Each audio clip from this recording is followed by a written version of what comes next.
ତମର ଗୋଟେ ଅଲଗା ତାଙ୍କର ଗୋଟେ ଅଲଗା। ଓହୋ ଦି ଜଣ ଯାକ ସାଙ୍ଗ ଅଛି। ଆଇ ଏମ୍ ସରି।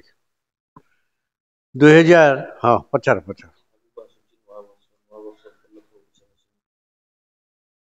ସବୁବେଳେ ଅତୀତ ବର୍ତ୍ତମାନ ଏବଂ ଭବିଷ୍ୟତ ଏ ତିନିଟା ଭିତରୁ ପ୍ରତ୍ୟେକ ବ୍ୟକ୍ତି ସମାଜର ଯେଉଁ ସ୍ତରରେ ଥାଉ ନା କାହିଁକି ଗୋଟେ ରାଷ୍ଟ୍ର ରାଜ୍ୟ ବା ଗୋଟେ ସମାଜ ଯେଉଁ ସ୍ଥିତିରେ ରହୁନା କାହିଁକି ସବୁବେଳେ ଭବିଷ୍ୟତଟାକୁ ସମସ୍ତେ ଗୌରବମୟ ଉଜ୍ଜଳମୟ ଚାହାନ୍ତି। ବ୍ୟକ୍ତିଗତ ସ୍ତରରେ, ସାମାଜିକ ସ୍ତରରେ, ସାର୍ବଜନିକ ସ୍ତରରେ ଏଇଭଳି ଏକ ପ୍ରେକ୍ଷାପଟରେ ପ୍ରତ୍ୟେକ ବର୍ଷ ଭଳି 2025 ଇଂରାଜୀ ନବବର୍ଷ ଗୋଟିଏ ଦିନ ପରେ ଆମ ସମସ୍ତେ ସାରା ବିଶ୍ୱବାସୀ ଆମେ ସେଇ ନୂତନ ବର୍ଷର ପ୍ରଥମ ଦିନରେ ପଦାର୍ପଣ କରିବା ଏବଂ ଯେହେତୁ ଭବିଷ୍ୟତ ପାଇଁ ସମସ୍ତେ ମନରେ କଳ୍ପନା କରନ୍ତି ଯେ ପ୍ରତ୍ୟେକ ବ୍ୟକ୍ତିର ପ୍ରତ୍ୟେକ ମଣିଷର ଭବିଷ୍ୟତ ଉଜ୍ଜଳ ହେଉ, ତା ରାଜ୍ୟ, ତା ଅଞ୍ଚଳ, ତା ରାଷ୍ଟ୍ର ବିକଶିତ ହେଉ, ସେମିତି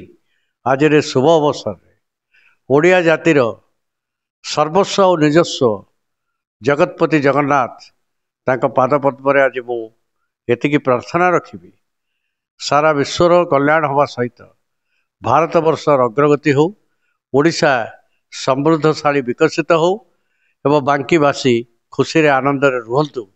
ଆଜି ଏତିକି ତାଙ୍କ ପଦାର ବିନ୍ଦରେ ମୋର ପ୍ରାର୍ଥନା।